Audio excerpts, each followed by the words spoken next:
Hello students, can you all see me and hear me properly? Welcome to this part 2 of the integrated session. Am I visible and audible? Okay, so sir has also joined us. Welcome sir to the class, our part 2 of the integrated session. You can hear me fine sir?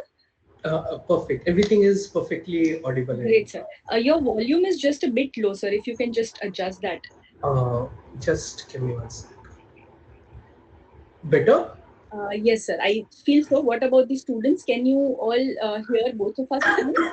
Just type in a quick yes if technology is all good. Great. All right. So, as you all know, you are all familiar names. So, this is the part 2 of our yesterday's session. Whoever has missed this can attend, the first part on Sushant Sir's profile. You can find the class. Great, sir. So, let's begin. So today the plan will be, yesterday we completed the renal, lung and liver tumors. Our today's plan includes prostatic tumors, pediatric abdominal tumors and brain tumors. Again, all of these tumors very, very important for your exam purpose. Shall we begin then? I am assuming that a lot of Yeah, hi, students are. evening everybody, and let's begin, Zainab. Let's begin. All right. So yesterday we ended at the benign liver tumors. So just to bring everybody back, wake up our brains. Let's do a quick revision for a minute so that everybody joins in the meanwhile. Tell me, what was the most common liver tumor? What was the most common liver tumor that we had studied?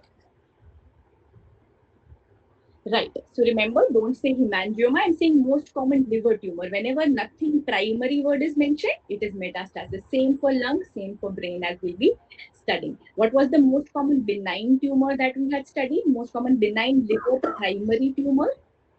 Good. That was hemangioma, right? That was hemangioma. And what was the other tumor? We had studied two liver tumors which showed a central scar, correct? Sir had also shown a very nice gross specimen. So what were the two liver tumors which showed us central scars? Very nice. One was FNH. And what was the other one? The other liver tumor was fibrolamellar HCC, correct? So today we'll be looking at this tumor again. All right. So let's begin very quickly with the malignant tumors. Yeah. Zainab, I'll slightly like to go back to the previous slide. Sure. FNH and NRH. FNH and HA, focal nodular hyperplasia and hepatic adenomas, they are female predominant. Right. Everybody knows that because they're associated with OCPs. So, Naruto, but there is nothing to be confused. Abhi to we have just started the session. What we are saying is that in the liver, this was a part of yesterday's session. Those of you who have not attended yesterday's session, the link is available, the recorded session is available. Please do have a look at that, obviously, firstly. Secondly, bache, what ma'am just told us was that if you see a central scar in the liver, there are two main differential diagnoses: FNH, focal nodular hyperplasia, and the fibrolamellar variant of HCC. FNH, we saw the gross and the radiological specimens yesterday. Fibrolamellar variant of HCC, we will be seeing today. Now, my question to the students was, FNH and HA are associated with OCPs. So, Zena, please start the poll. They will be seen in which decade of life? Your options are second and the third decade, second option, third and the fourth decade, third option, fourth and fifth. Just three options: second and third, second and third, third and fourth, and fourth and fifth. I would have liked if you had written it as comfortable, comfortable. Uh, Sometimes students tend to confuse upon this. They are seen. They are seen in everybody, bache. We have not marked the right answer, I guess, because we wanted you to tell. Okay, so now I cannot see the percentages. And now, what was the what was the percentage? Have given it as 30 to 40 years of age. Okay, comfortable, comfortable. Basically, we wanted was 20 to 40s or 20 to 30s because second decade is 10 to 19. So what I wanted to emphasize was do not fall into the trap of 10 to 19. It is not in the second decade, it is in the third and the fourth decade. That was it. That was it. Next. Right, sir. So let's begin. We have just begun, basically just the introduction, bringing everybody on the same page. So yesterday we did say radiology wise for liver tumors, there's something which we tweak in the protocol. And somebody recall and tell me what kind of protocol will we do? Something that we are seeing here as well, right? Something other than our usual single phase protocol. How many phases do we take? Yes, very nice. So we always do a triple phase imaging. Now, what did I tell you? Is CT better or is MR better?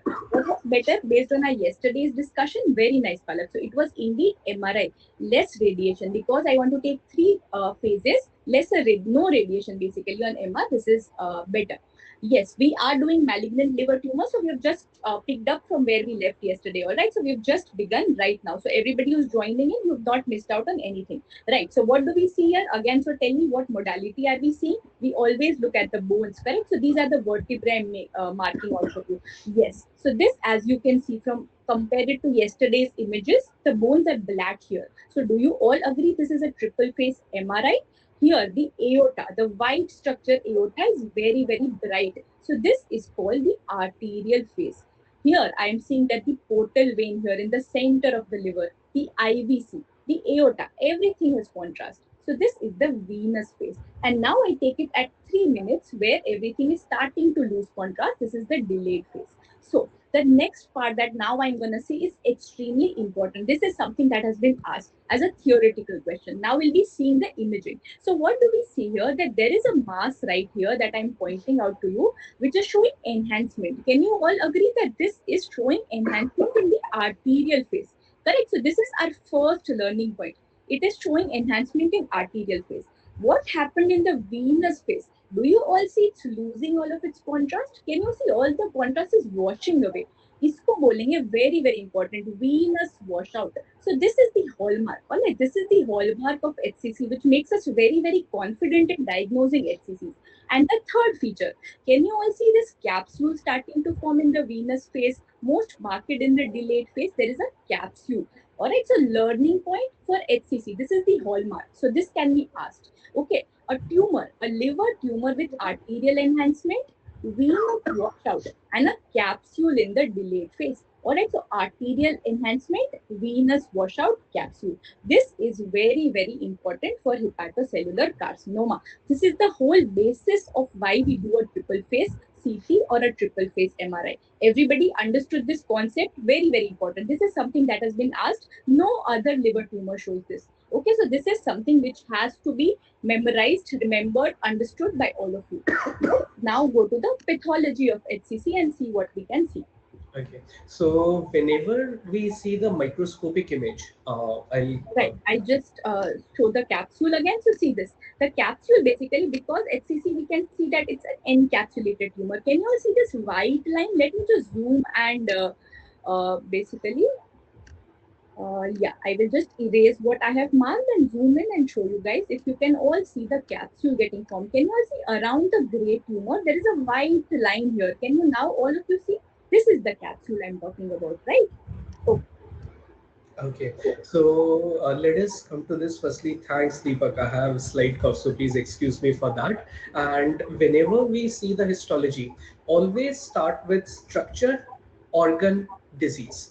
Be unbiased while seeing the microscopic slides. Now, the minute I see this, I'm able to make out that hepatocytes are present in chains and cords. All these cells are the hepatocytes. They have abundant eosinophilic cytoplasm with a central nucleus. They are hepatocytes. Are they normally abnormal? They are abnormal because firstly the nuclei, they have a prominent nucleoli and it is present in the trabecular pattern, making this as the classical slide of hepatocellular carcinoma. So first we identified the parent organ as liver. Then we saw that the hepatocytes are abnormal because of the prominent nucleoli, in turn making this as a classical slide of HCC, hepatocellular carcinoma. Right. So now we go on to the next tumor. All right. So look at this tumor. I want to answer from you guys. I will give you a hint that this is the liver. This again, first of all, tell me what modality is this? What investigation is this? Good. It is a contrast enhanced CT. Wonderful. So now I think all of your masters of CT and MR recognition, everybody is 100% correct. Good. So this is CCT. Right. So what else apart from the bone? Bone is made up of calcium. Again, you see, compare the calcium of the bone and this whiteness. Do you see it's similar? So can I say that there is calcification in the scar? Everybody agrees with this. So calcified central striate scar. Tell me, what is the tumor that we have already studied? Yes, it is fibrolamellar HCC. Correct? Fibrolamellar HCC. So the very important thing, central striate scar with calcification. Definitely diagnostic of fibrolamellar HCC. Tell me very, very quickly, are normal HCC always associated, very, very highly associated with cirrhosis? Is this true for this tumor? Is this true for fibrolamellar HCC? Very nice. It is not associated. All right, so no association with cirrhosis. Let's look at the path and then we can discuss a few more important points. Okay, so again, we will go by the same approach: structure, organ, disease. Now, structure, all these are again the hepatocytes which are present in chains and cords. All these pink-colored cells with abundant eosinophilic cytoplasm and central nucleus. Now, if we can slightly magnify the image, what we will see here is the nuclei are again abnormal in nature. Firstly, secondly, you are able to make out these thick collagen bundles which are present. This makes it as the fibrolamellar variant of HCC. So the minute I know that this is a liver biopsy, I will not need anything else in this case to make it as fibrolamellar HCC. Next point. Right. Sanab, I'd like to ask them one important question with respect to age. Just say everybody knows this, that HCC is associated with poor prognosis. I mean, somebody developed HCC, we always say, "Aaj jaankar dukh hua." A fibrolamellar variant of HCC is the good prognostic variant. So, what actually both of us are concerned with is does it occur? Let's start a poll on that. Does it occur on in young age, or older age group? Young or old. These are your only two options. One, two. Young will be true, old Young will be is false. true, older is false. Was it a hint? I mean, you are slightly soft-hearted, so I guess you give a hint to the students. I think we just, yeah, probably when we said cirrhosis, True. But actually, Zainab, this is an important exception. Now, please type this in the chat box.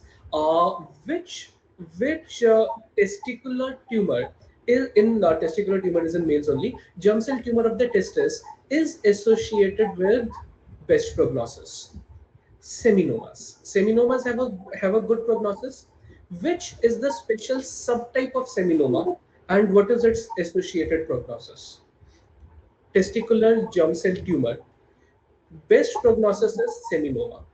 Seminoma is associated with good prognosis. Let's do it that way. Next, a special subtype of it is spermatocytic seminoma. Totally agreed. Totally agreed. Now, my question to you is: does it have a poor prognosis? Yeah, excellent prognosis. देखो, does it have, देखो, Aparna, we cannot say good. Seminoma was good. So is it poor or is it excellent? Spermatocytic seminoma is associated with an excellent prognosis. So a special subtype of seminoma associated with an excellent prognosis, that is spermatocytic seminoma. So will it occur in younger age group or older age group? It occurs in elderly. It occurs in elderly. So normally this is a general convention. Same is followed in breast cancer also. If you have a particular tumor and a special subtype of it associated with a good prognosis, usually occurs in elderly. But a major exception to that rule is the fibrolamellar variant of HCC, which is seen in younger individuals. So the exceptions we studied were, it's seen in younger patients, it has a good prognosis, not associated with cirrhosis. Tell me one more thing. What about the AFP levels?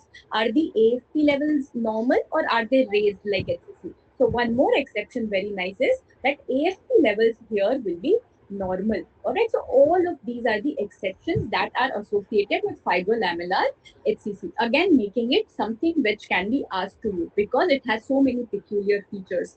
All right, so one of you had asked how to study radiology features in the second year. So you start with the very, very basics, right? So the first step, the first important step that all the second years here should understand is that radiology imaging is not like कि final year में ही पढ़ेंगे. Don't think like that. All right. Once you start to understand the basics and you start to understand the images, it will actually help you in understanding the path also and the medicine and the surgery part of it. So actually it gives you a visual based memory, which I always believe is much, much better in remembering things. So start with the basics. Yes, sir. And actually, I have a confession to make here. I mean, in the sense that it has been over 12 years, I have not, seen MRIs, ultrasound, X-rays, and stuff. But after yesterday's session, even my concepts have become all right. So all the second years, bache, do not think that we will not do radiology or let us wait for 2 3 years or something. Start with these two integrated sessions. Ma'am has started with the basics of the same. She started with the color of hair, bone, T2, T1, everything. So you will get through. Don't If I can get through, you will get through. Don't worry about that. Right, sir. So let's begin on that note with prostatic CA. So we've now completed our renal, lung, and liver tumors. Those of you joining in can just begin fresh from this point, which is prostatic carcinoma. All right. So again, very, very important. So radiologically, very little to know about prostatic CA, not asked very often. But what you need to know is what are the two modalities which are the workhorse of any prostate pathology. Only two investigations are used. Okay. Yes, very nicely said, Sai. So this indeed, what is this investigation that I'm showing you? This is the ultrasound. This is the ultrasound. Now it's not a normal ultrasound that I would keep on the surface and do. Yes, as a lot of you are saying, this is called a transrectal ultrasound, right? So you know anatomically we have the rectum and then you have the prostate, correct? So the rectum basically is very close to the prostate. This is the urethra basically. So what we do is we put an endocavitary probe inside the rectum. So based on this, because of the close proximity, I can identify the prostate very nicely. So look at this image. This particular thing that you are seeing is the rectum. Basically, we are inside the rectum, and this structure that you are seeing is a cross section of the prostate. Can everybody understand this? Make this out. So tell me if you can you make out these two zones here? What is the name of the anatomical concept that we have for prostatic anatomy? Basically, what are the zones called? Somebody has given this name. What is that name? So these are called the McNeil zone, correct? The McNeil zonal anatomy, basically, correct? So what are we seeing here is this is the central part, correct? So basically, this is the central and the transition zone that we are seeing, and this peripheral thing, these two peripheral things are the peripheral zones. Same counterpart see on this investigation. Tell me what is this investigation? Anybody wants to take a hint? The second workhorse. Yes, it is the MRI. So as we saw, only ultrasound and MRI have a role in prostatic pathologies. All right, so see here the same counterpart of ultrasound translated here. Can you see this gland? This is the prostate. So again, can you all make out कि ये center part is different, the peripheral part is different. Okay, so this is basically your transition zone. In the center, very small central zone will be there, and then you have the basically this is the peripheral zone. Now, very, very important concept. Out of these zones, tell me which has the maximum amount of glands. Which zone will have the maximum amount of glands? No answers? Yes, it is the peripheral zone. It is the peripheral zone which has the maximum amount of glands. So if I ask you, where would adeno-CA most commonly take place? By translation, can you tell me adeno-CA, gland se arise hota hua tumor? Yes, so remember adeno-CA, most of the tumors will arise in the peripheral zone. Whereas your BPH, the other important pathology of prostate, BPH arises in which zone most commonly? Which zone does gives rise to BPH?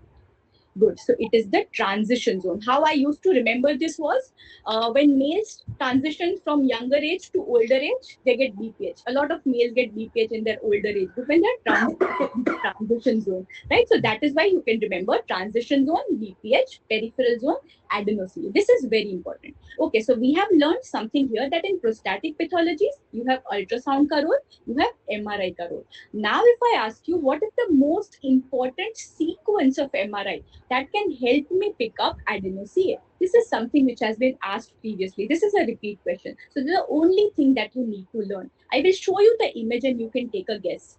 What do you think is this sequence? This is something which is very difficult. So this is something that I will tell you here. All right, so this is the wide peripheral zone that you are seeing, the wide peripheral zone. Correct? Can you see that there is something which is very, very wide?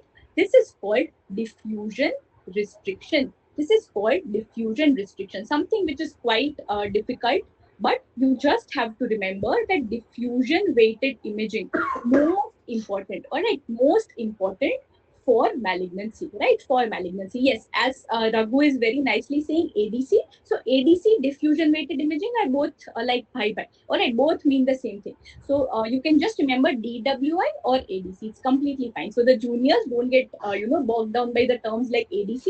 Remember, diffusion weighted imaging will be the most important. Okay, for our peripheral zone malignancies. So most important learning point here, one thing I learned, diffusion weighted imaging, and then the zones. All right, the zones basically where the pathologies occur. This is very important. Apart from that, the most important thing again will be what sir will teach you, which is pathology for prostatic pathologies.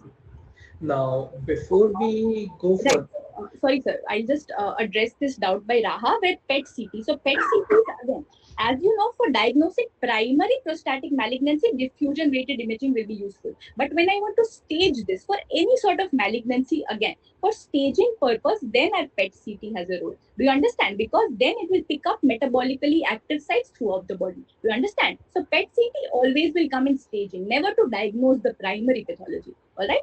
Okay. Yes, sir. Please take over. okay. So this was the question that was asked in June AIMS 2020. Now that is around 2-3 months ago. In the AIMS 2020 paper, there were about 32 questions from pathology, out of which 4 questions were supposed to be left. Firstly. Secondly, this was one of those questions. Now, look, we'll just get back to you in 1 second. Let us have a look at this question Yes, first. I've started the poll. Okay, so prostate needle biopsy, it shows acinar adenocarcinoma in cribriform pattern, followed by crowded and separate gland and minor component of single cell infiltration. So there were 3 components in this prostate needle biopsy. Cribriform, that is the first pattern. Second is crowded but separate glands, and third is single cell infiltration. There are 3 patterns. What is the grade it belongs to? ABCD. Now, this was a question which has not been taught by anybody. I'm saying this very frankly. This was a component of the Gleason scoring system. And the students who went for a fluke in this, they thought that single cell is very small. Let us skip that point. And they marked it either as grade 3 or grade 4. What percentage were grade 5 actually? How many of them said grade 5? Only 11%, sir. 11%, and the answer actually is grade 5. This was 2017 update. Let us have a look at that. The 2017 update, or what it says is, when 3 patterns are present in prostate biopsy, score should include the predominant pattern and highest pattern of any amount. No longer minimum of 5% is required. Before 2017, the WHO said that the highest pattern should be more than 5%. After that, in 2017, it said there is no component of 5%. So what the examiner firstly wanted you to know was this update. That was not possible for the students to know. I'm saying that very frankly. Firstly. Second point, what you can learn is about the Gleason's pattern scoring. Let us have a look at this. Now we give a score of 1 to 5 to each component. Score of 1 is uniform glands which are well differentiated. As the space increases between the glands, that is score 2. Next, they keep on distinctly getting infiltrated at margins, irregular masses, and lastly, there is lack of glands and present as sheets. So what the scoring is saying is, from the glands, it is going to lack of glands. What do we mean by lack of glands? Lack of glands means no glands or it is present as sheet formation. This is well differentiated to poorly differentiated. Score of 1 to 5. First point. Next point. Now, on the basis of the score, we can come to the staging system. We give a score to the staging. Let us go to the next slide. Now, have a look. Score of 3 plus 3 makes it as a total of 6, which is grade 1. Score of 6 is grade 1. Score of 7 is grade 2 as well as grade 3. Now, it is very commonly said that a life of a uropathologist revolves between 3 plus 4 and 4 plus 3. This is because if the predominant pattern is 3, it makes it grade 2. If the predominant pattern is 4, it makes it as grade 3. This concept is important to understand because the therapy is different. Next point, now have a look at grade 5. Grade 5 is a Gleason score of 9 to 10. Let us see what is written below that. It lacks gland formation with or without poorly fused cribriform glands. This was what was asked in the question, and it was a score of 9. It was a score of 9 in the paper, making it as grade 5. So the answer was 4. When you are revising this, I don't expect you to sit and rectify this. Not at all, Bache. Not at all. All I will like you to know is score of 7 is grade 2 and grade 3, 8 is grade 4, score of 9 or 10 is grade 5. Sufficient. Sufficient. If the examiner asks you the nitty-gritties in this, you will not be able to mark the answer, right? As was that question. It was supposed to be left from pathology. Right, sir. So now at least you should remember that particular question so that we don't get the repeat wrong. And all the questions which have been asked, you should know about the reasons for at least. So with that, we come to pediatric abdominal tumor. So prostate basically learning point from radiology. There's not much. One-liner that diffusion weighted imaging will play the most important role in MRI. And I only have a transrectal ultrasound and an MRI to basically diagnose any prostatic pathologies. And from pathology, obviously very, very important Gleason score. Right. So with that, let's move on to the pediatric abdominal malignancies. Okay. So let's begin. Can somebody tell me what investigation is this? Can we get an image for prostate here? So you mean pathologically, Anisha?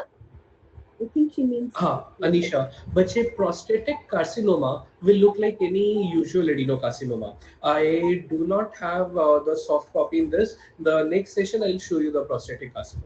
Not to worry. Right. So as all of you have been answering, this indeed is a contrast enhancing. First thing, for those of you who are very juniors, I hope everybody can now see that the bones, look at the vertebrae straight away. See if the bone is white, it is CT. Now look at the vessel. See the kidney. Kidney is also white. The vessel here, the very round central vessel. What is this vessel now? If I mark it out, what is the one vessel which is there in the retroperitoneum, round vessel? Good. This is aorta. So aorta is white. So everybody now agrees and follows that this is a contrast enhanced CT. So apart from this, tell me, can you all see that there is a mass? There is a large mass which is infiltrative in nature. Can you tell me if it's arising from the kidney or not? Can we categorically say that this is coming from the kidney? Do you think we can say that or based on this image? All right, Naruto thinks it's yes.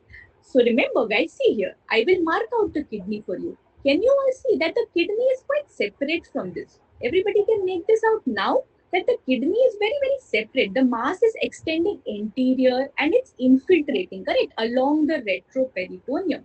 All right, so this is one thing.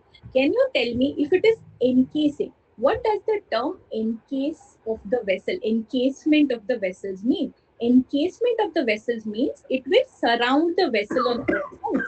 See this mass, see the aorta. Do you agree it's surrounded on all sides by this gray mass? Correct. So what we have here is a primary retroperitoneal mass with these white dots. Everybody, can you see these white dots here? So this is again calcification. So what do we see here? A retroperitoneal mass with calcification. Kidney separated, encasing the vessels. Everybody, yes, very important by Rahi. It is crossing the midline. Do you see how it's starting here, going up to here, and displacing everything? Very nice. So all of you have given me the perfect diagnosis. This is a neuroblastoma. This is a neuroblastoma. So let's study the path first of neuroblastoma and then we will do its differential that came in all of our minds, which was Wilms tumor. So both of these tumors, question wise also always goes hand in hand. Is it neuroblastoma? Is it Wilms? That's always a challenge for radiologists. Right. So let's see the pathological features first of this, sir. And as Mama said, it is though a challenge for the radiologist, but as a pathologist, the two cannot be more different, as we will have a look. But yet the minute I see this slide, Nitya, totally agreed. It shows a small round blue cell tumor. All the cells, they are round, firstly, forming a rosetoid pattern. This is called as pseudo-humerite rosettes. These are all the pseudo-rosettes. These are the pseudo-rosettes, that is the humerite rosettes. Now I can divide rosette. What is a rosette? It is a round arrangement of cells. I can divide rosettes into two types: true rosettes and pseudo rosettes. What do we mean by true rosette? Now, as all is well said, should let us start a poll on this. True, false. Do not mark the answer. Let us see. All is well told us that a true rosette has a central vessel. True, false. Everybody, which I want everybody to tell me this. True rosette has a central blood vessel. It has a central vessel. True, false. True, false. It's absolutely 50%, sir. हाँ okay नहीं भैया but नहीं all is well you went wrong or empty Shivani Goyal is right बच्चे it does not have a central vessel, it has a empty lumen, it has a central empty lumen, it is empty in nature. Versus a pseudo rosette, it will be a rosette of cells. Anything other than a central empty lumen is a pseudorosette. So if you see the presence of a central blood vessel, as is seen in which CNS tumor? Let us start a poll on that. As is seen in which CNS tumor? Central blood vessel around which we have a pseudorosette. I'll give you options. First is medulloblastoma, ependymoma, pilocytic astrocytoma, glioblastoma. These are your options. I'll repeat: medulloblastoma, ependymoma, pilocytic astrocytoma, या glioblastoma. Answer: नहीं बचे. Ependymoma. Ependymoma shows the presence of perivascular pseudorosettes. We'll be seeing this. We will see the radiopath correlation of the same. Perivascular pseudorosettes, ependymoma, which is a pseudorosette. So now let us ependymoma. Next point. So now let us come back to our microscopy of neuroblastoma. Now, when we see this, we are able to see tell the stain. Bache HND. The minute everything is pink and blue in color, it is HND, hematoxylin and eosin. Hematoxylin is blue in color, which stains the nucleus. Eosin is pink in color, stains the cytoplasm.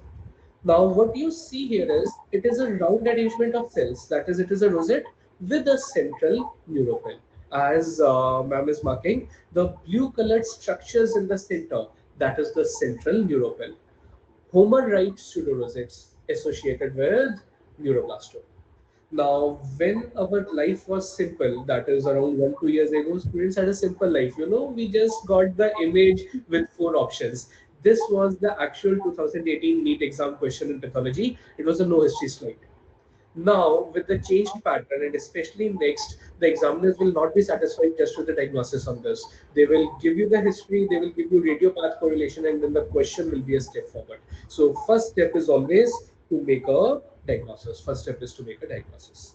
I agree, Mobi kya din the, and thankfully you guys passed in those days. So, anyways, I read a beautiful statement, Naruto. Bache blessed are the flexible because they are seldom bent out of shape. So we have to be flexible in our thought process and go further. Next point. Next point. Now, personally, this is an image which I totally dislike discussing. I'm saying so because what is the classical name of this? This is a baby. Now, I love having it, but unfortunately, it's named as the blueberry muffin baby. Agreed. It looks like a blueberry muffin because of cutaneous metastasis of neuroblastoma. Blueberry muffin baby. Done. Done. Right. So moving on to the next image. So now, see this image, guys. Again, we start with the very basics. Tell me the modality. What investigation do we think this is? Very nice. So this indeed is, again, the bones are white. So it's a CT. We are seeing that the vessels, the kidney, everything is white. So everybody agrees this is a CCT. Where is the mass? Is it on the right side? Is it on the left side? Where do you think? Right. So, sir, can you repeat HNE before I go on to this? Somebody wants Uh, to repeat it. I was so sorry. I'll repeat HND. I'll repeat the HND question. But what you see here is this is showing a round arrangement of cells. Just look at the dark blue cells first. They are round in nature. They are forming a rosette. First point. Next, in the rosette, you have something pink which is present. That means it is a pseudo rosette. What is this structure? This is the neuropil. This is the neuropil. So this is Homer right pseudorosette with a central neuropil. Not to worry, not to worry. The more number of times you see this, you will be more comfortable. You will be. Right. So a lot of students said that it's on left side. So see this. This looks like a normal kidney. Hai na? Can you see this grossly enlarged mass? Now everybody. So I don't want you to diagnose pathologies and then get right and left wrong. All right. That'll be a criminal mistake. कि diagnose कर लिया, path देख लिया, सब पता है, but right left गलत हो गया. So that will be like a very very stupid, silly mistake as we like to call it. So this. Remember, this is the right side. Always imagine it's a person standing opposite to you. ये right हो गया, ये left. So now can you all see this gray mass here? Now tell me, is it separate from the kidney or is it involving the kidney? Can you even see the remaining part of the kidney? Very, very tiny part of the kidney you can see here, right? Yes. So now can I say that it's likely to be a renal mass rather than a retroperitoneal or suprarenal mass? Yes. So this is what is a Wilms tumor. One more important learning point. Is it crossing the midline? Do you see that it's crossing the midline? It's not. It's directly stopping at this kidney. So not crossing the midline, involving the kidney. Are there any calcifications here? It's completely gray. Do you see how it's completely gray? No calcifications. So everything about this is different from neuroblastoma. All right. So remember, these are the distinguishing features. We'll be filling up a very important table. But before that, let's learn the very, very important pathology of things. True. Now, firstly, the minute you see this slide, it looks all mixed up. It is all pink and blue. Next, microscopically, neuroblastoma says, and very right, which it is a triphasic tumor. It has three components, that is epithelial, stromal, and blastemal. Let us start with the epithelial, the first one. What ma'am is marking us or marking all these structures, this is the epithelial component. It is forming glandular arrangement. This is the epithelial component. What you are seeing in the center, all this dirty looking material, this is the stromal component. This is the stromal one versus the blastemal component, where you have the presence of all these small round cells which are present in clusters. This is the blastemal component. Now, as undergraduates, I do not expect you to discriminate epithelial, stromal, and blastemal. Not at all. What I want you to know is when you have a renal tumor with varied morphology, the examiner will show you a classical triphasic Wilms tumor only. He will not show you a monophasic Wilms only with blastema or epithelial. He will not show you that. He will show you triphasic Wilms. So when you see a tumor with varied morphology, कुछ भी पता नहीं चल रहा है, epithelial भी है, stromal भी है, blastemal भी है. Simply close your eyes and mark it as Wilms tumor. Wilms tumor. Which is the very, let's say I'm very curious, which is the most common abdominal malignancy of childhood? Neuroblastoma or Wilms tumor? Just two options. A, B, I guess we can start our poll on that. So thing is, should we trust Himanshu or Aparna? So because the options, so first was, I think first was neuroblastoma, second option was Wilms tumor. Just two options, which is the most common abdominal tumor of childhood? Neuroblastoma or Wilms tumor?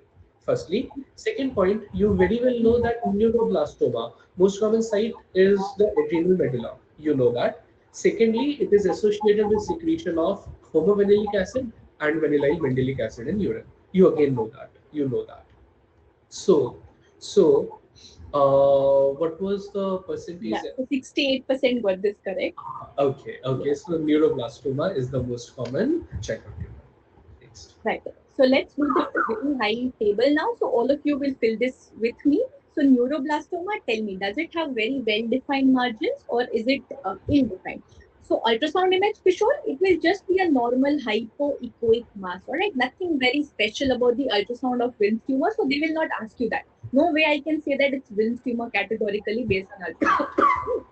Yes, so it is infiltrative, it is ill-defined. In comparison, although Wilms tumor can also be ill-defined, but is it so infiltrative? It's less infiltrative. All right, so remember, it is quite well-defined compared to neuroblastoma. All right, midline crossing, very, very typical. Which tumor crosses midline? Which tumor crosses midline? Neuroblastoma, Wilms. Yes, you all have seen it in the images. It is neuroblastoma which will cross the midline. which will encase the vessels. What tumor is more likely to encase, which is surround the vessels 360 degrees? Yes, it is again neuroblastoma, which is going to encase the vessels in comparison to Wilms tumor, which is more likely to show calcification. Remember, both of these can show calcification. Neuroblastoma may much more commoner than Wilms tumor. All right. And metastasis, tell me the most common site of neuroblastoma metastasis. What is the most common site when neuroblastoma will metastasize? Good, it is the bone.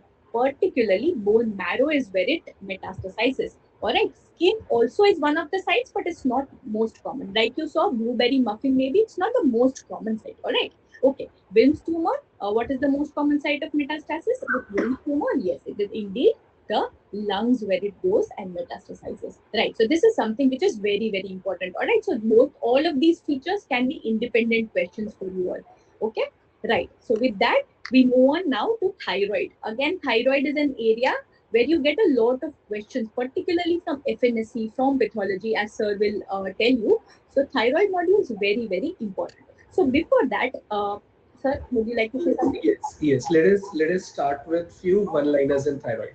Asha, before I go further, the with respect to pathology, thyroid investigation of choice versus Wilms tumor, it is totally opposite. Can we do FNAC in Wilms tumor? Can FNAC be performed in Wilms tumor?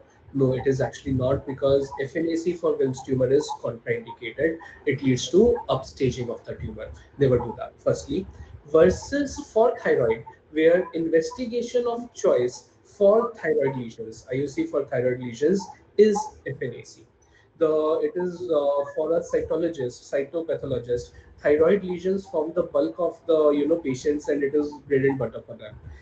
Cyan, but every time it need not be ultrasound guided FNAC, because radiologists are tough to capture.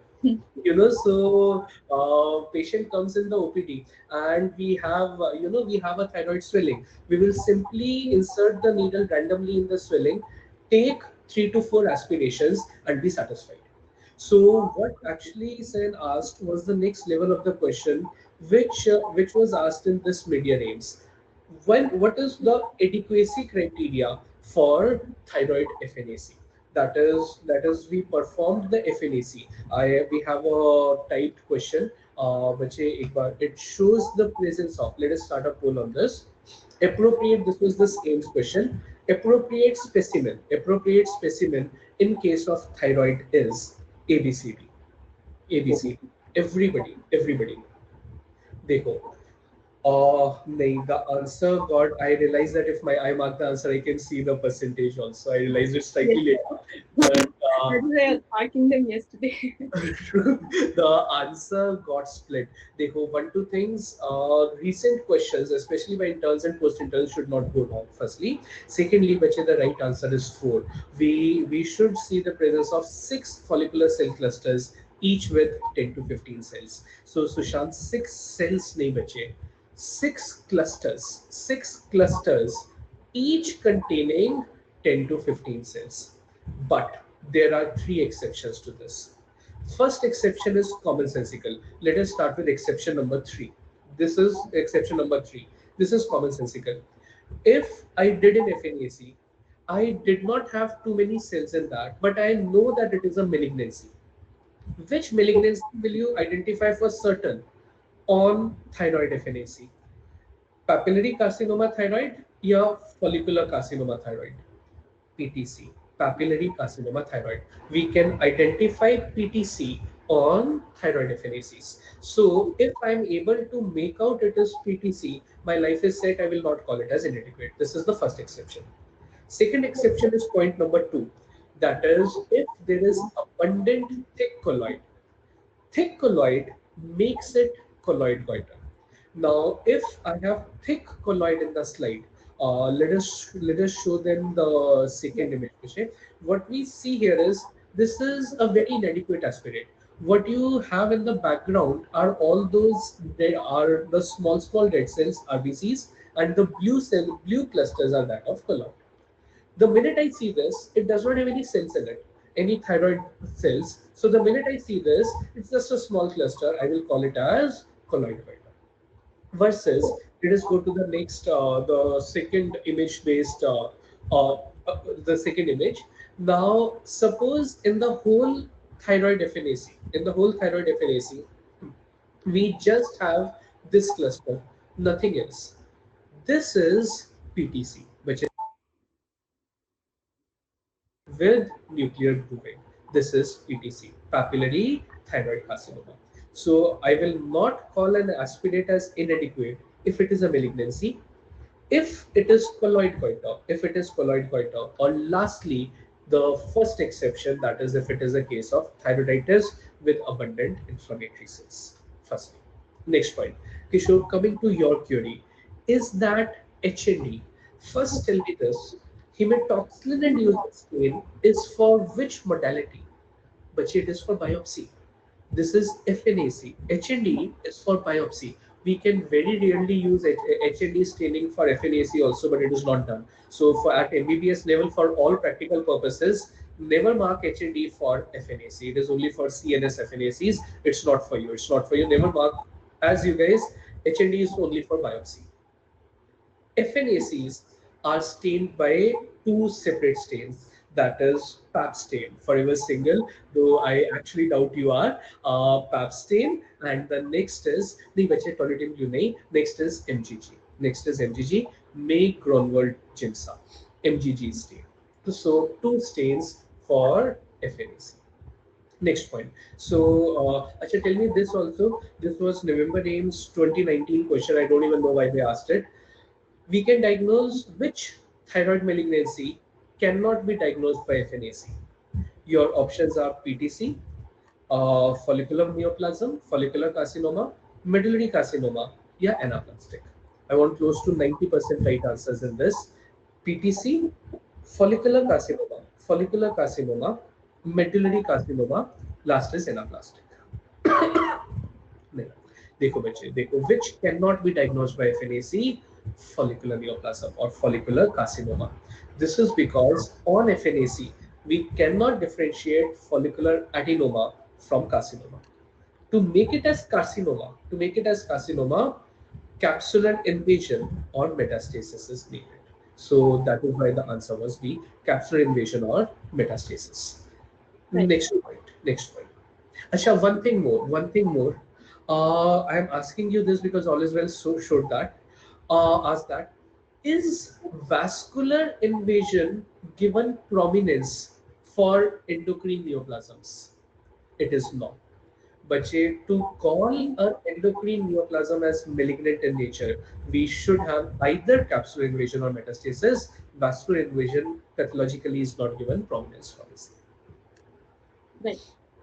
So just beginning with when going back to thyroid lesions, for example, when you have a patient who is hyperthyroid, all right, let me give you an example. A patient who is coming to you with symptoms of hypothyroidism, biochemical profile showing you low TSH, high T3, T4. What do you want to do next as a diagnostic approach? A clinical question that you are, frequently given. What do you want to do next?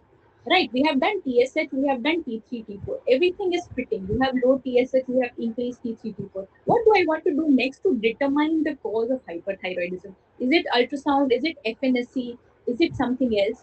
Yes, as a lot of you have said, it is actually the radio iodine uptake scan that has a role now. Alright, it's radio iodine uptake which can tell us about the various pathologies. So let's look at this. So this is something which is a normal radio iodine uptake scan. As the name suggests, radio iodine. So can somebody tell me what radio isotope? Is it iodine 125 or something else? What radio iodine isotope do I want to use?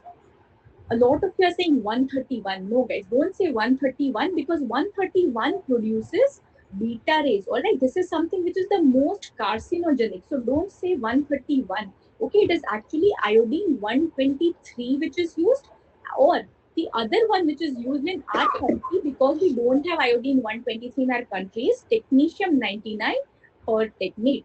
Okay, so this is just an important one-liner. We'll be studying the details of this in independent iodine scan. So iodine 123 only produces gamma. This will produce beta plus gamma, and beta rays very harmful. This will cause carcinoma. So for diagnostic purpose, I don't want to use this. All right, is this making sense? All right, so T half of technetium 99, tell me Anybody wants to take this? A lot of times I have repeated this. 9 को उल्टा कर देना है. Correct? So 6 hours. Alright, so basically these are the two things that we use. Okay, so coming back to this, these are very, very important 4 image-based questions in one slide. Okay, so this is what a normal scan looks like. Both the lobes taking up very, very nicely, symmetrically diffused radioiodine. Now, look at this. Does it look angry to you? So much contrast it is taking, so much radioiodine this is taking. Tell me the diagnosis. All of these patients are hyperthyroid. All have 4 different causes. Alright, all hyperthyroid patients, tell me the 4 different causes. Very nice. Angry looking thyroid, graves. Alright, lot of technetium, lot of radioiodine it is taking. Alright, what about this? What about this? बाकी सबको इतना नहीं मिल रहा, but there is one nodule which is taking up a lot of this. Very nice. This is a toxic adenoma. This is an autonomous adenoma which has told the other thyroid, "Aap rehne do, I will do this." Okay, so basically this is the toxic adenoma which is producing the bulk. That is why it's taking all the iodine. What about this one? What about this one? Basically here you have this nodule which is not taking anything. Wonderful, guys. This is a cold nodule. This is a cold nodule. Does this have risk of malignancy or does a hot nodule have risk of malignancy? इनमें से कौन से में risk of malignancy है? Remember, it is cold nodule which has a higher risk of malignancy. I would like to FNA this. I would not want to FNA a hot nodule. Is that right, sir?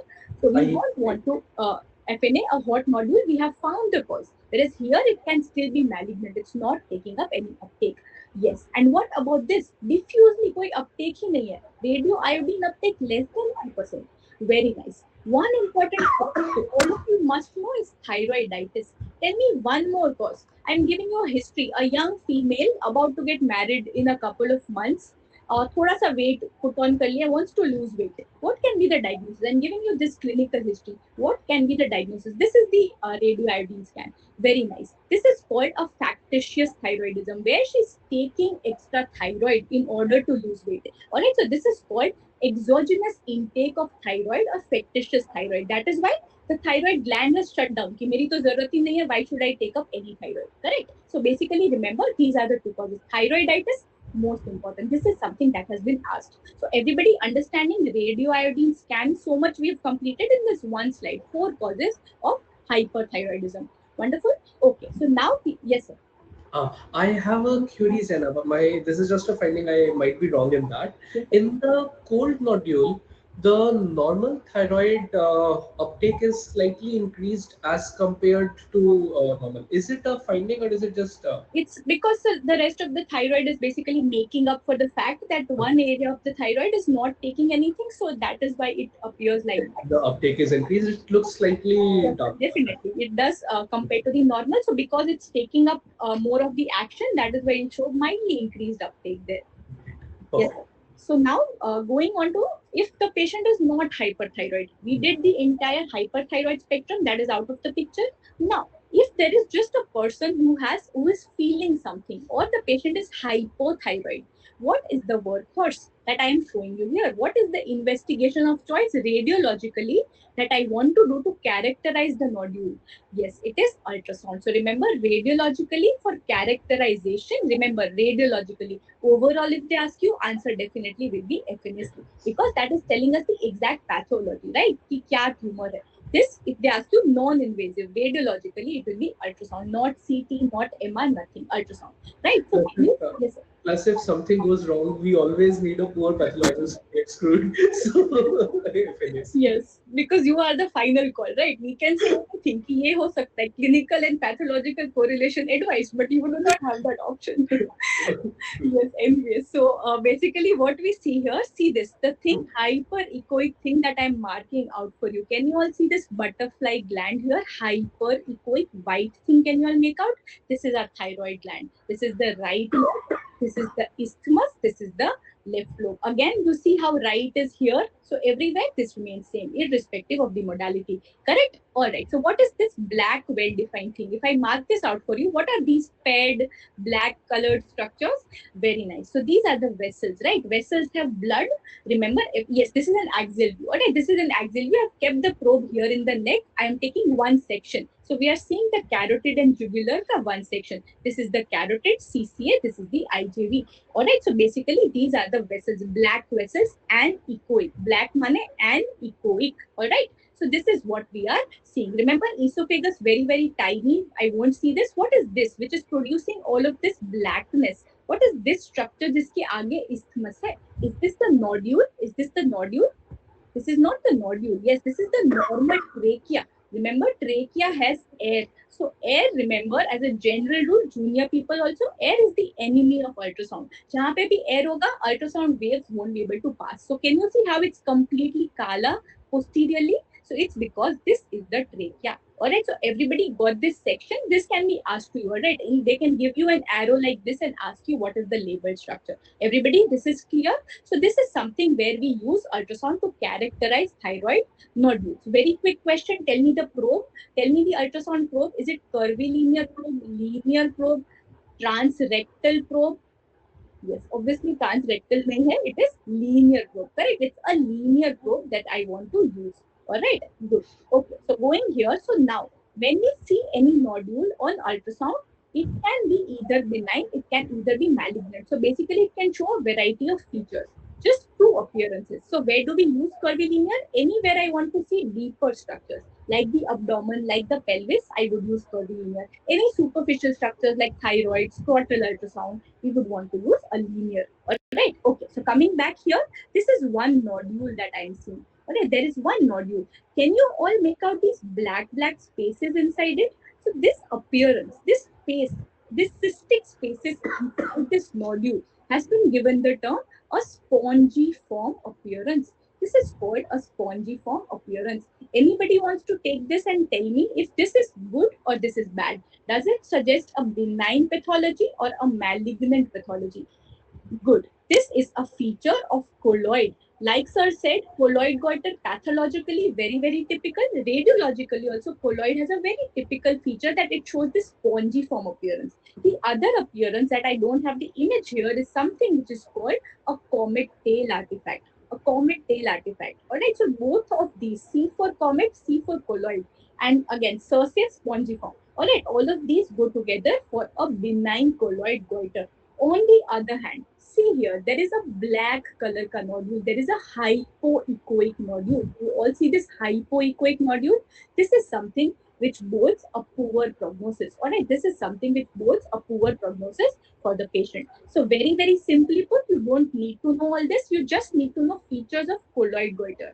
And basically, just to tell you one quick point, you have a scoring system. You have a scoring system which is called TIRADS.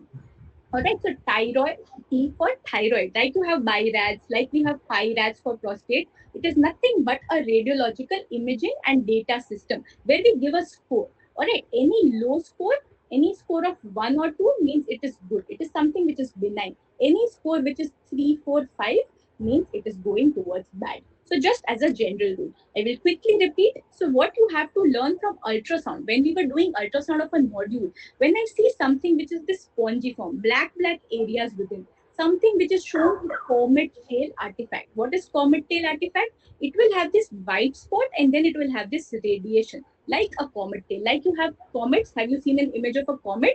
That is how they look. Both of these are features of colloid goiter. Whereas a simple black hypoechoic nodule, something which suggests a bad prognosis, you definitely have to FNA this. You definitely have to FNA this in order to prove that it is malignant. Right. So now going on to the more important part here, which is the pathology of independent malignancies that we will see. Okay. So now suppose this is a no history slide. Nothing is given to you. You just have this slide which is shown. What is the organ? I'm very curious. Please type the answer in the chat box. Sorry. What do you think this organ is? But we cannot comment. We cannot comment because it can be thyroid, it can be urinary bladder, stomach, intestine. It can be absolutely anything. But one thing I'm very sure of, and as his soft artist even labeled it for you, you are able to see the presence of these papillary projections.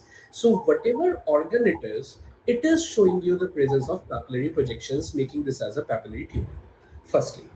Secondly, let us assume that this is thyroid.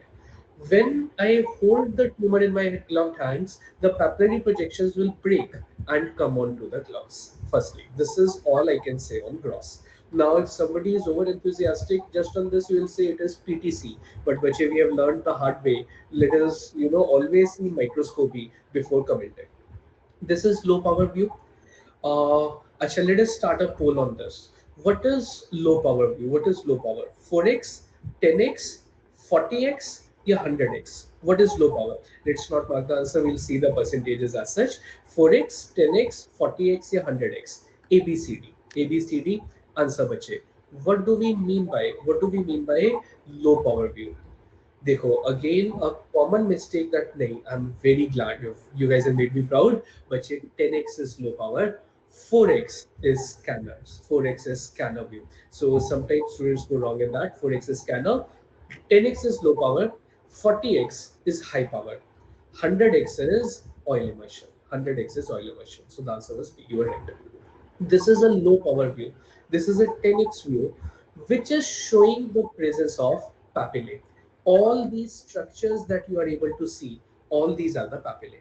Now, Savannah, I know you are slightly being bolder by saying that you are able to see orphan ani on this, firstly. But when I have to sign out, yes, here I know it is PTC, so I can say that you are right. But if I'm actually signing out the report, I will always like to see a high power view. This is high power view of the same, firstly. This is a no history slide. Nothing is given, you are just given this. Let us start with structure. You are able to see the presence of colloid at 10 o'clock position. You have the presence of that gland. You have the presence of gland making this as thyroid. Secondly, all the nuclei, they look similar. They look similar. This is the orphan ani nucleus seen in PTC. Orphan ani nucleus seen in PTC. First point. Second point, now Rajat told us a very nice thing. We see Semoma bodies in PTC. Bache agreed.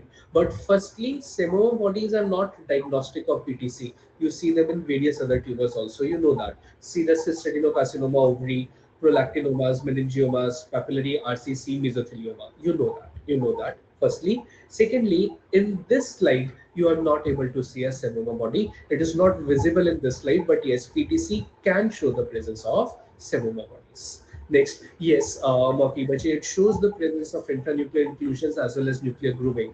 I agree, but all that feels very nice to read.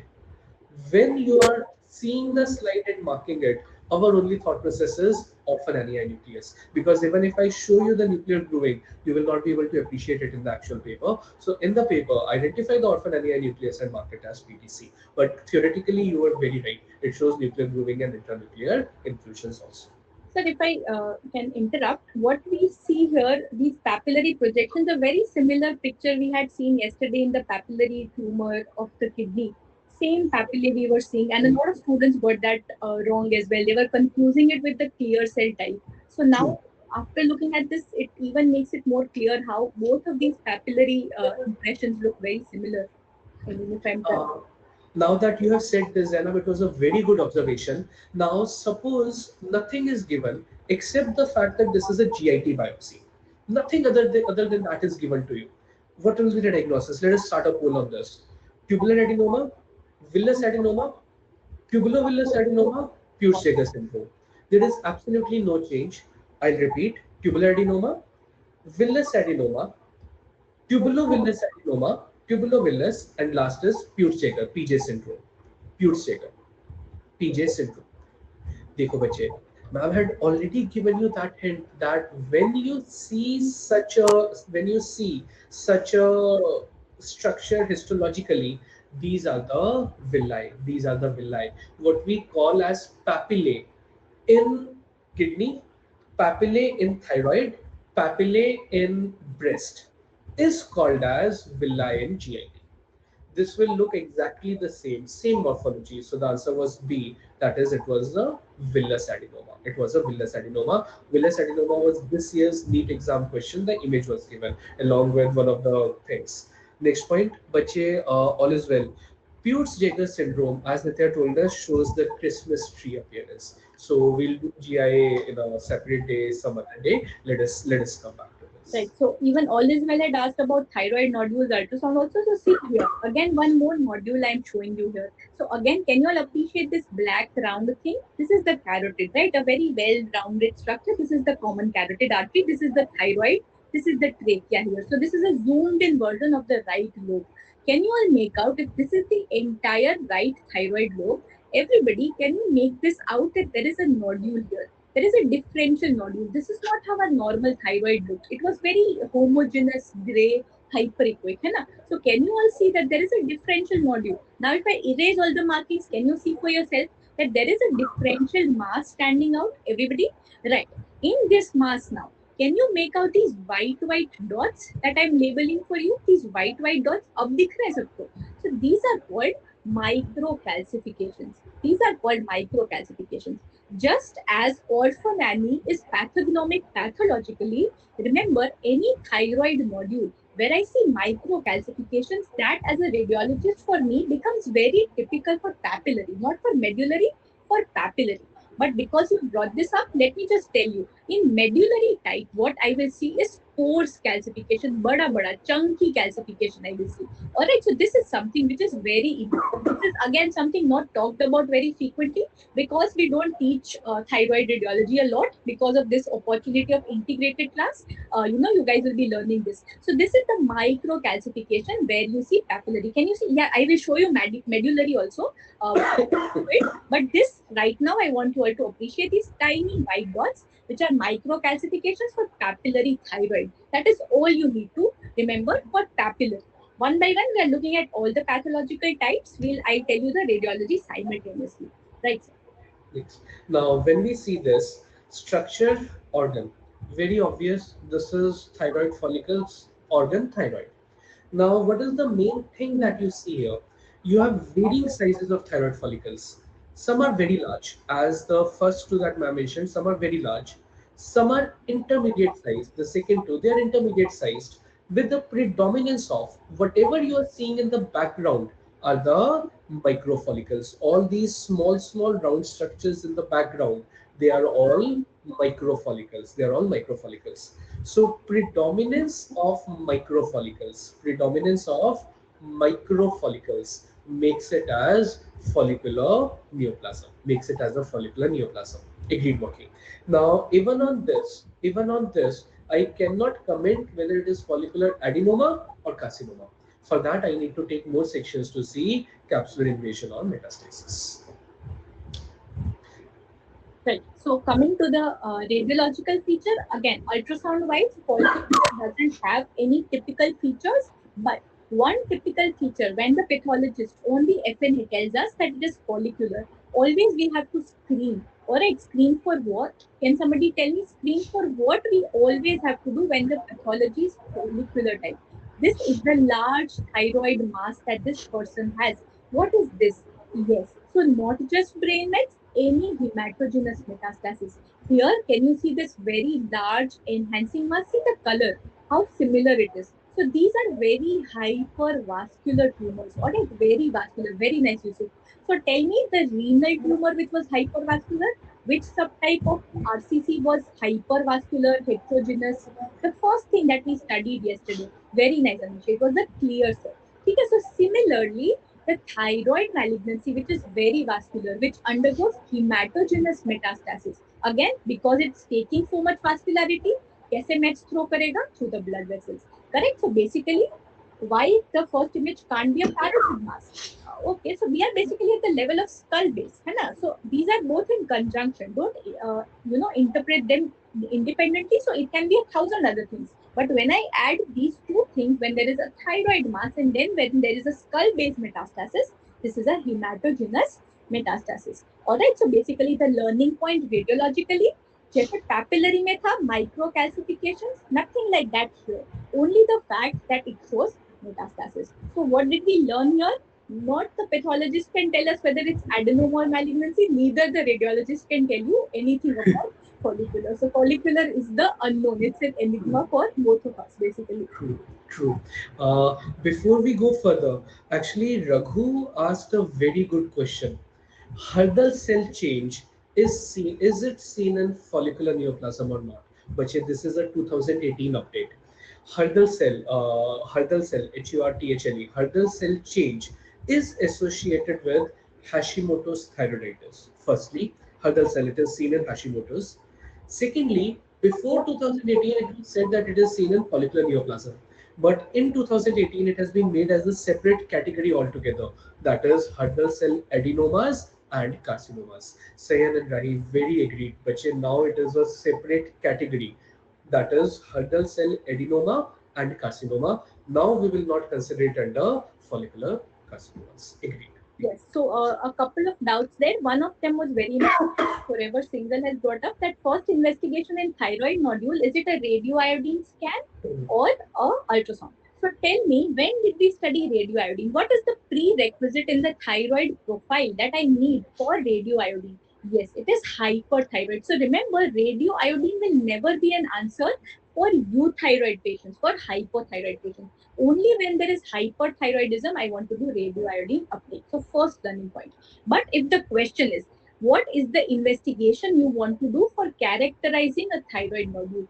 Definitely ultrasound. All right, here radioiodine uptake can only tell us hotspot or cold spot. All right, it will not tell us anything else. So for this question, definitely ultrasound. And one of you had also asked if in follicular type I can see hypervascularity. That is true. I can see hypervascularity when I put a Doppler on the ultrasound. We can see multiple vessels, but that is something which keeps overlapping with all the malignancies. So that is not something which is very reliable. Okay?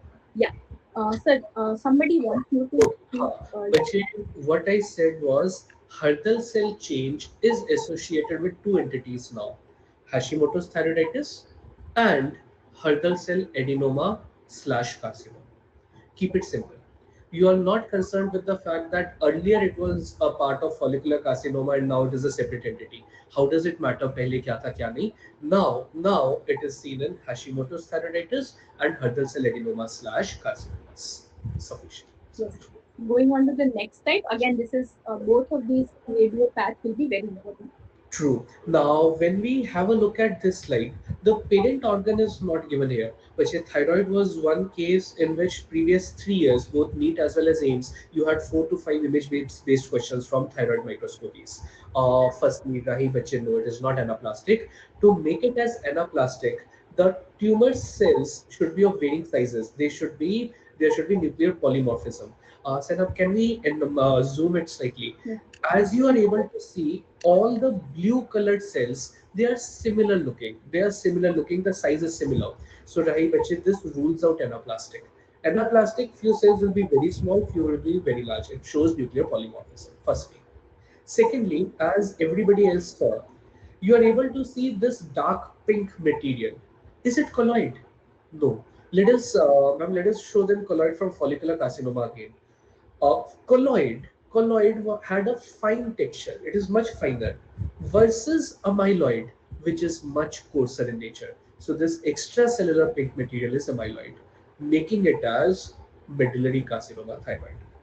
Next point, I need not even ask you this, that protein deposited in medullary carcinoma is ACAL, amyloid calcitonin, ACAL. So medullary carcinoma thyroid. Right. So what did I tell you about the radiological feature? In contrast to PTC, what we have here is, can you see this very large white colored calcification? Can you see again such large? Let me just zoom in for you. Can you see? इतना मोटा मोटा calcification. This is all pores calcification. उसमें we had these white tiny dots. Wasn't even very clear. Now you can all see such white pores calcification. So remember the learning point, NTC radiologically, pores calcification. All right, pores large calcification. That is all you need to know. When is Bethesda scoring used? When is TIRAD? So I will give a TIRAD score, sir will give a Bethesda score. As simple as that. Right? Okay. So that's it for thyroid. All right, that is it for thyroid. Now we have a lot to cover basically, which is the brain tumors. So very quickly we go to brain tumors. Very fast answers from you all. This is something nobody should say anything else because we have repeated so Yes. many times. Yes. Agree. So everybody is saying most common brain tumor is metastasis. Now tell me most common primary benign in adults. What will be our diagnosis? What will be our diagnosis here? Good. It is meningioma. It is meningioma. Most common primary malignant brain tumor in adults. Good. It is glioblastoma multiforme. It is GBM. Alright, it is GBM. Going to children now. Most common primary benign. I'll give you a hint. Cerebellum का tumor, cyst with neural nodule. What is the diagnosis? Benign, है ना? I hope you're saying medulla, but benign पूछ रहे हैं. Yes, so pilocytic astrocytoma. Previously called juvenile pilocytic astrocytoma. You can now just call it PA, pilocytic astro. Now primary malignant in children. Yes, no doubts. MB, medulloblastoma. Alright, so with this we have covered, if you have noticed, one-liners head to toe, we have covered everything for you. Alright, so this is something you might want to keep it handy because everything you have in one place now. So starting with this, so tell me the schematic itself is telling you the diagnosis. Even before I go to MRI, what is the schematic shown? In the cerebellum, this is the level of the cerebellum. Can you all see that there is a cyst? Right, I'll just go to the previous slide one more time so you can just maybe take a screenshot. Right. So as all of you have correctly picked up, we have a cyst with a neural nodule in the cerebellum. I will give you a hint. It's a child. It's a child. So child cerebellum, cyst with neural nodule. All C's come together. So you have this cyst and then you have an enhancing nodule.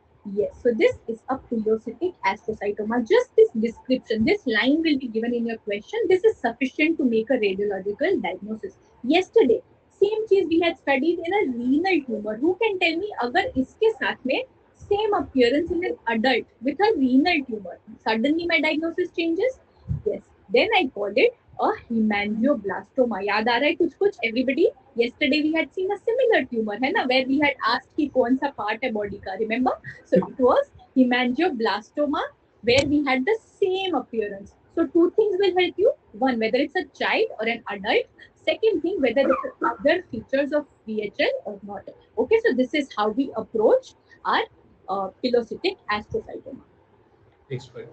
Now, pilocytic astrocytoma, I always remember this as it is the most common benign tumor in children. Firstly, few of you made the mistake that it is a malignancy.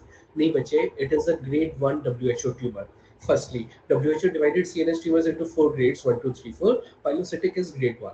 Secondly, it is seen in children. Let's have a soft heart for kids. So it is associated with a good prognosis. Next, Bahubali taught us that this is how we hold a child. We hold it by the back of his head. So, as ma'am even showed us in the previous radiology, most common location is cerebellum. And in the cerebellum, it showed the presence of cystic areas with neural nodules.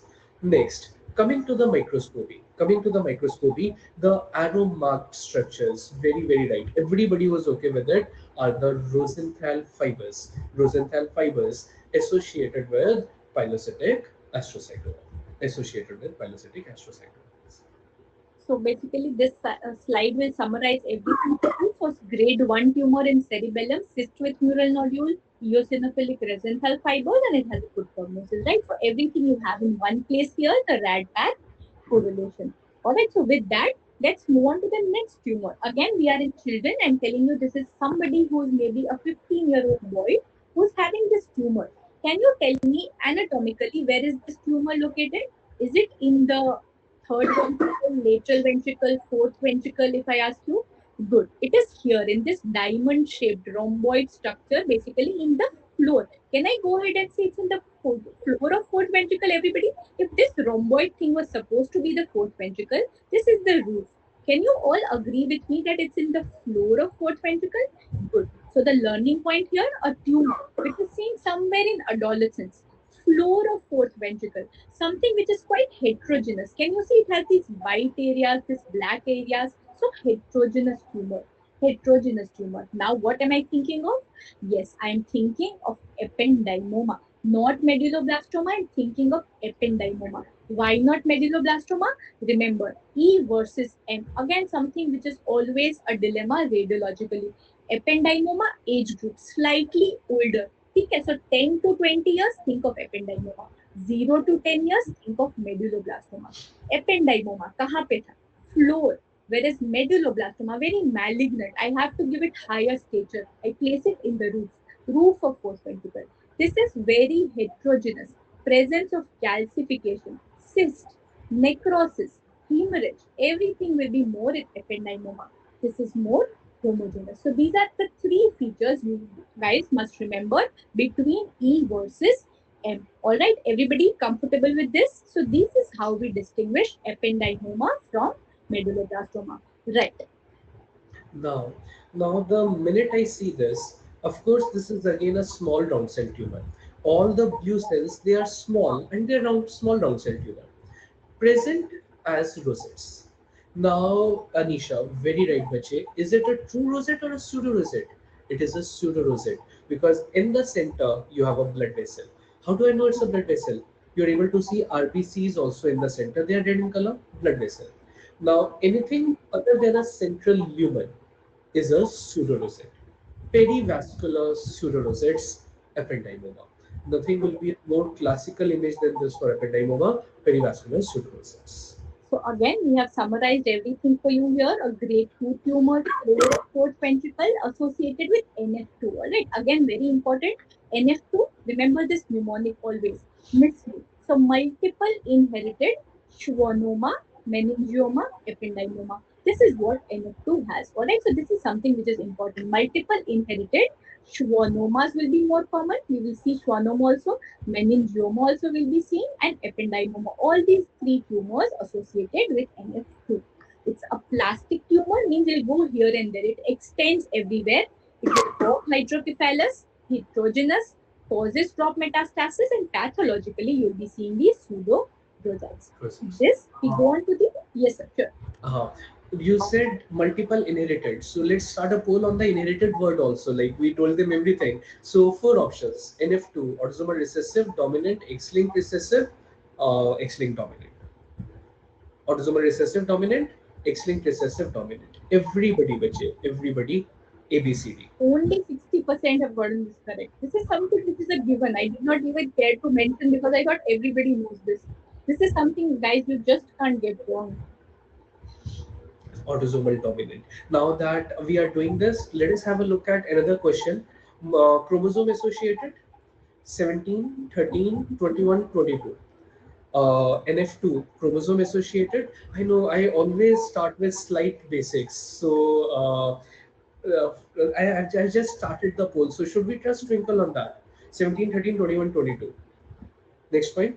So versus NF1 neurofibromatosis 1 which is chromosome 17. Twinkle, you are very right. NF2 chromosome 22. Both NF1 and NF2 were autosomal dominant. Yeah, remember, and a lot of students go and count the number of letters in neurofibromatosis, and that is how you can reach the number 17, or you can just remember. All right, that is what we have to know. Right. So going back to the next tumor now. So see this tumor. Now you see this again a child. Now I'm telling you this is a 5-year-old child presenting to you with ataxia, nystagmus, obstructive hydrocephalus again because it's a fourth ventricle tumor. Again, can you all see it's a fourth ventricle tumor? Now tell me, is it in the roof of the fourth ventricle or the floor? It's quite high up. Do you see it's extending everywhere? So this homogeneous, completely white it is. So this basically is what medulloblastoma looks like. All right. So basically, they will not ask you such questions where they ask you to distinguish medullo versus ependymoma, but definitely they will ask you where is the tumor located. So all of you must be able to localize this, that this is somewhere in the fourth ventricle and in the cerebellum. All right. So this is something which is very important along with path. So microscopically, we just saw this image. It shows the presence of small round cells with a rosette, pseudorosette, homerite pseudorosettes. Homerite pseudorosettes, that is medulloblastoma. Now, with respect to pathology, so now I'd like to tell them two main pathways associated. This is a very important prospective question, bache.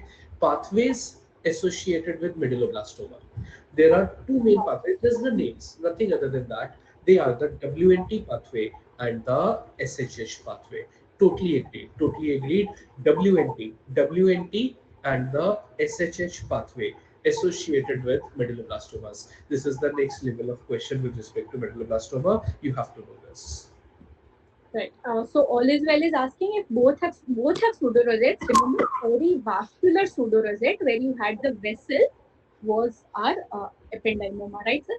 Bilkul, totally agreed. Totally agreed. Which is the pseudo rosette, as ma'am told us, the central structure is different in ependymoma versus medulloblastoma.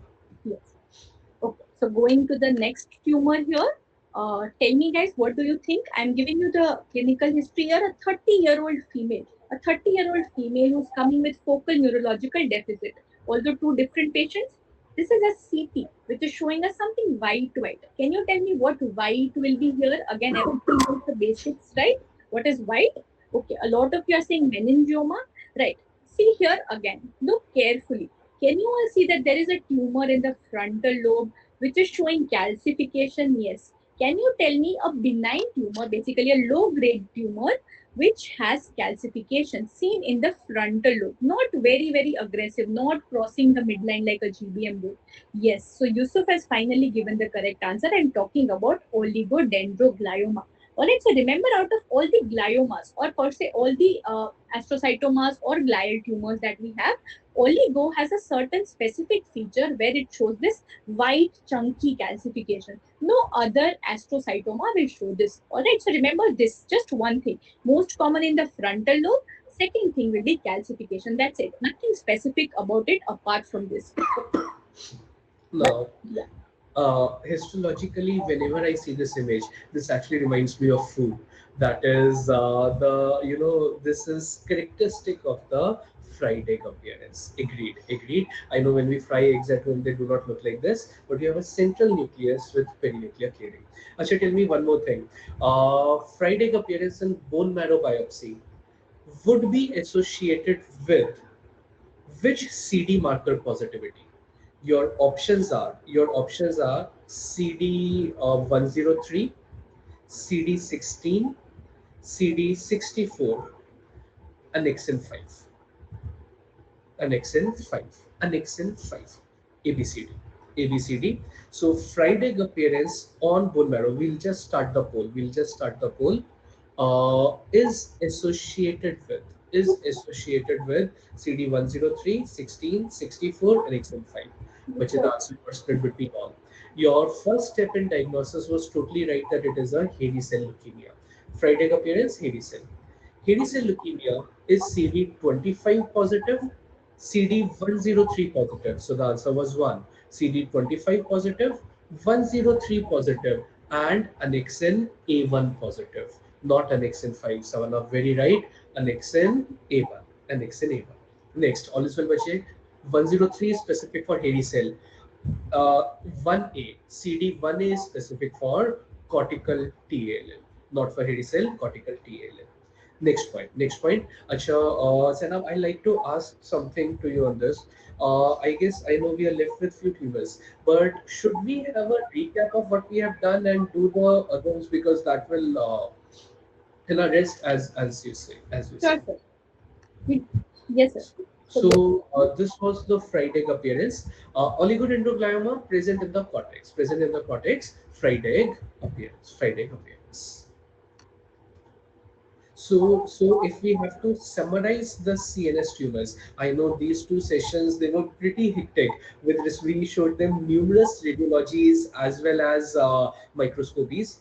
We covered 6 organs in this: kidney, liver, lungs, thyroid, prostate, and CNS. So, to quickly summarizing the CNS tumors with respect to microscopy: pilocytic astrocytoma, Rosenthal fibers, Radiologically, Just with neural. this with neural nodules. Agreed. Now, so even I am pretty. Same Next, here. next is the oligodendroglioma. Oligodendroglioma, pathologically, fried egg appearance. Radiologically, Calcification is the only feature that calcifications. Next is ependymoma. Microscopically, perivascular pseudorosettes. Perivascular pseudorosettes. Radiologically, floor of fourth ventricle. floor of fourth ventricle. Last is medulloblastoma. Medulloblastoma, Homer-right pseudorosettes. Homer-right pseudorosettes versus radiologically the roof. A tumor in the roof of fourth ventricle, homogeneous. That table that you made of E versus M was actually pretty helpful. So I guess now we can schedule something next month. Let us give time to the students to revise them. We'll schedule a session with respect to the MCQs and the mixed pattern question and stuff. Rest, as you say, and Bache, absolutely any queries on this. But sincere advice from both of us. These two sessions were actually high yielding with respect to the tumors of the body. Please do revise them well. Please do revise them. Have a look at those sessions. Do revise. Yes. Basically, see, the utility of these sessions will be only when you will, yourself do the integrated reading. Basically, everybody, all the things we cannot do in integrated session. This is just to give you a trailer, basically, as to how you should approach any pathology, right? So do everything about that pathology at the same time. That is the best thing to do, right? And yes, sir, please take care of your health. It's like hats off to you who are taking the class at this state of your health. So thank you so much for that. Done. Thank you, everybody, and thanks enough also for joining in. Take care, Bache. Take care. All right, students. Okay, so we hope you learned a lot. And if you guys like this session, give us your feedback. We can definitely come back with more such classes if you guys like this. So thank you and all the best from both of us. Bye, guys. Bye, sir.